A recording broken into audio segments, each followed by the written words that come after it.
दोस्तों नमस्कार। वार न्यूज़ में सभी दर्शकों का स्वागत है। हम अपने दर्शकों को सोलापुर महापालिका के चुनाव के सामने विशेषकर हम एमआईएम पार्टी की तरफ फोकस करने जा रहे हैं। एमआईएम पार्टी में फारूक शाब्दी के इस्तीफे के बाद कैसी बनेगी तस्वीर? क्या एमआईएम के अंदर जो फारूक शाब्दी ने अपना संगठन स्तर पर जो दबदबा बना रखा था, लोगों को जोड़ रखा था, जिस तरह से तत्कालीन विधानसभा के अंदर 63,000 मत उन्होंने अ, समाज के नाम पर या अन्य सेकुलर वोट, अन्य समुदाय के लोगों ने उन्हें जो वोट दिया था, क्या व्यक्तिगत तौर पे किया था? क्या एमआईएम पार्टी के आधार पे किया था? किसी भी व्यक्ति को कोई भी कोई भी जनता उस व्यक्ति को महत्व देती है, जिसका कोई अपना आधार हो, जिसके अंदर अपने सक्षम हो, आर्थिक स्थिति इसकी बेहतर हो।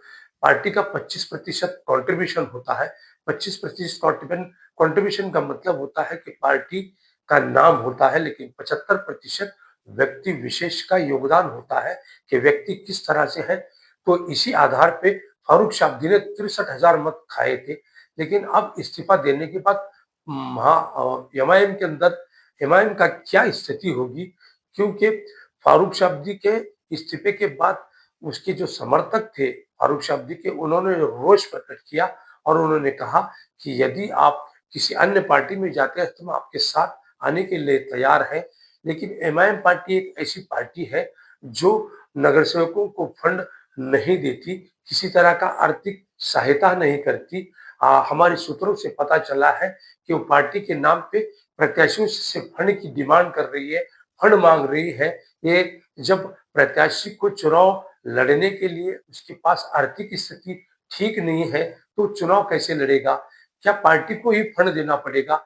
ऐसी स्थिति एमआईएम की बनी हुई है। लेकिन आर्थिक स्थिति पर फारूक शाब्दी के पास अच्छी होने के कारण वो सोलापुर शहर के अंदर, महानगर पालिका के अंदर कुछ ताकत रख सकते थे। लेकिन जब फारूक शाब्दी के हटने के बाद अब ये तस्वीर धुंधली नजर आ रही है। एमआईएम के कितने प्रत्याशी चुनाव जीत के आएंगे? क्या आर्थिक स्थिति है? क्योंकि किसी भी चुनाव को लड़ने के लिए उसका आर्थिक स्थिति का मजबूत होना अनिवार्य माना जाता है। तो जब पार्टी फंड ही मांग रही है, तो जो प्रत्याशी है उनकी स्थिति कैसी होगी? वो क्या चुनाव में लड़ पाएंगे? तो ये सारी तस्वीर हम अपने लोगों को, अपने दर्शकों को बताना चाहते हैं कि फारूक शाब्दी जाने के बाद एमआईएम का आ, इमाम की जो स्थिति है वो पूरी तरह से नांगन्य नजर आ रही है। क्यों? कि फारूक शाब्दी के पास जो आधार था, जो स्तंभ था, पार्टी चलाने का जो ये था, लेकिन शौकत पठान कितना इसको झेल पाएंगे? शौकत पठान कितनी पार्टी को सक्षम बनाएंगे और कितनी प्रत्याशी चुनाव जीत कर ले आएंगे? ये तो 15 तारीख के बाद ही पता चल जाएगा। लेकिन फारूक शाब्दी के पार्टी से जाने के बाद एमआईएम की स्थिति पूरी तरह से नगण्य हो गई है। ये देखते रहिए वार न्यूज़ की एक विशेष एमआईएम पार्टी के बारे में रिपोर्ट। धन्यवाद।